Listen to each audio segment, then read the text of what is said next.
2008 চনত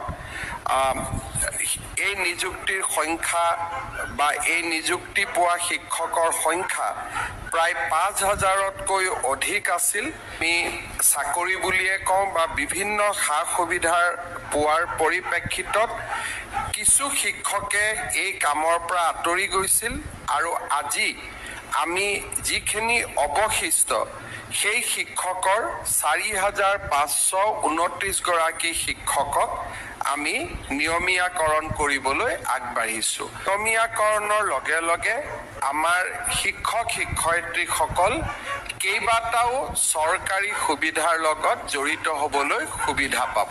আমি NPS যিসকল চৰকাৰী কৰ্মচাৰী আছে তেওঁলোকক আমি UPS অৰ্থাৎ ইউনাইটেড পেনশ্যন স্কিমলৈ লৈ যাবলৈ সিদ্ধান্ত গ্ৰহণ কৰিছোঁ। ইয়াৰ ফলত দুটা ধাৰাৰ সৃষ্টি হ'ব।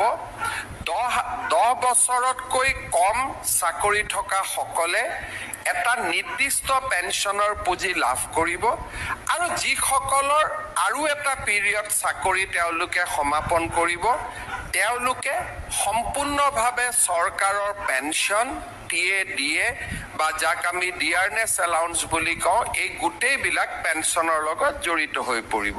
আৰু অতিৰিক্ত শিক্ষকসকল যিসকল আছিল দুটা স্লেপত যাৰ 10 বছৰ চাকৰি আছে তেওঁলোকে এটা নিয়মত আৰু যাৰ 25 বছৰ চাকৰি আছে তেওঁলোকে এটা নিয়মত UPSৰ পৰা সুবিধা পাবলৈ সক্ষম হ'ব, যিটো অহা আমাৰ বিত্তীয় বৰ্ষৰ বাজেটত তাৰ প্ৰতিফলন ঘটিব।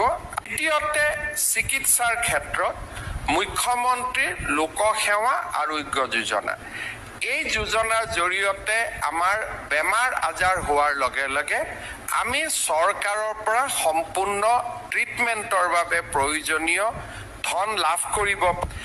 তৃতীয়তে আমাৰ যিখিনি অতিৰিক্ত শিক্ষক আজি নিয়মীয়া শিক্ষক হ'ল জ্যেষ্ঠতাৰ ভিত্তিত এতিয়া তেওঁলোকে বিভিন্ন বিদ্যালয়ৰ অধ্যক্ষ বা উপাধ্যক্ষ হ'বৰ কাৰণেও তেওঁলোকে যোগ্যতা অৰ্জন কৰিব।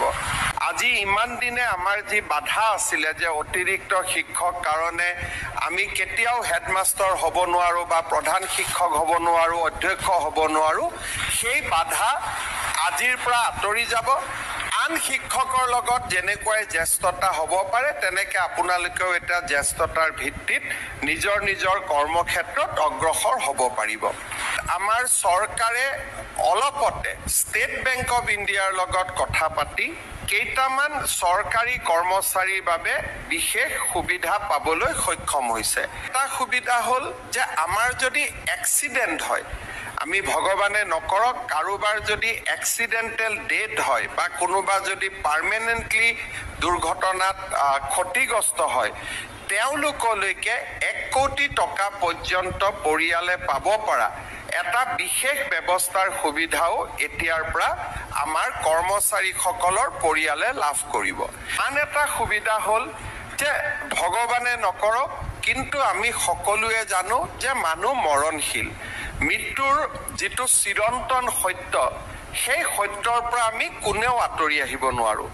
কিন্তু আজিলৈকে অসমত যদি কোনোবা চৰকাৰী কৰ্মচাৰীৰ মৃত্যু হয় তেওঁলোকক 5% কম্পেশ্যনেট এপইণ্টমেণ্টৰ ব্যৱস্থা কৰা হৈছিল।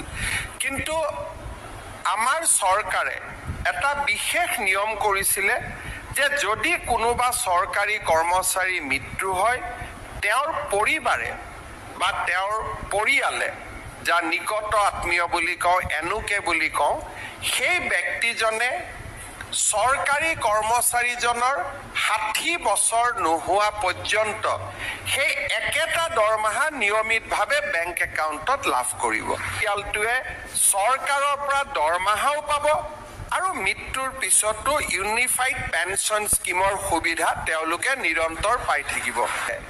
এজন চৰকাৰী কৰ্মচাৰীৰ মৃত্যু হ'লে তেওঁক এক্স গ্ৰেচিয়া 10 লাখ টকা ষ্টেট বেংক অফ ইণ্ডিয়া আৰু আমাৰ চুক্তি অনুসৰি 10 লাখ টকাৰ অতিৰিক্ত লাইফ ইঞ্চুৰেঞ্চ কাভাৰেজ এটাও তেওঁলোকে লাভ কৰিব। এই সুবিধাৰ লগে লগে আজিৰে পৰা আপোনালোকে আপোন বাহন আৰু আপোন ঘৰ আঁচনিটো ষ্টেট বেংক অফ ইণ্ডিয়াৰ পৰা আপোনালোকে লোন পাবলৈ সক্ষম হ'ব। লোন আগতে 15 লাখ টকা আছিল, এইবাৰ চৰকাৰে এই লোনৰ সীমা 30 লাখ টকালৈকে বৃদ্ধি কৰিছে। গতিকে 15 লাখ টকাৰ স্থানত আপোনালোকে 30 লাখ টকা পৰ্যন্ত লাভ কৰিব পাৰিব। শেহতীয়াকৈ এতিয়া আমি আৰু এটা সিদ্ধান্ত লোৱাৰ পথত আছো, যদিও সিদ্ধান্তটো লোৱা হোৱা নাই, যে আমাৰ ঘৰত ইলেক্ট্ৰিচিটি বিল যাতে জিৰো আহে, তাৰ কাৰণে আমাৰ ঘৰত প্ৰধানমন্ত্ৰী সূৰ্য ঘৰ আঁচনিৰ অধীনত আমি যাতে সোলাৰ লগাব পাৰোঁ, তাৰ বাবে বেংকৰ পৰা আপোন ঘৰ আঁচনিৰ দৰে আপোনালোকে উইদাউট মৰ্টগেজ লোন পাবলৈ সক্ষম হ'ব, যাতে মাহেকীয়া ইলেক্ট্ৰিচিটি বিলৰ পৰাও আমি ৰক্ষা কৰিব পাৰোঁ। আমি পাৰস্পৰিক ট্ৰান্সফাৰৰ যিটো পৰ্টেল খোলো, এইবাৰৰ পৰা আপোনালোকে সেই পৰ্টেলতো ট্ৰান্সফাৰৰ বাবেও আবেদন কৰিবলৈ সুবিধা পাব। 25 চনত নাপাব, 26 চনত আমি তাৰো সুবিধা আপোনালোকৰ বাবে মুকলি কৰি দিম। যোনে ঘৰৰ বহুত দিন দূৰত আছে, নিজৰ মাজত ট্ৰান্সফাৰ কৰিব খোজা, নিজৰ মাজত বুলি কওঁতে এতিয়া পৰিসৰটো ডাঙৰ হ'ব। আগতে নিজৰ মাজত বুলি কওঁতে আপোনালোকে অকল এডিশ্যনেল টিচাৰ 4,000 বুলি ভাবিছিল, এতিয়া এই পৰিয়ালটো 30,000 শিক্ষকৰ মাজত হ'ব বা 40,000 শিক্ষকৰ মাজত হ'ব। এটা ডাঙৰ পৰিয়ালৰ মাজত পাৰস্পৰিক ট্ৰান্সফাৰ বা পাৰস্পৰিক বুজাবুজি ট্ৰান্সফাৰৰো সুবিধা আপোনালোকে লাভ কৰিবলৈ সক্ষম হ'ব।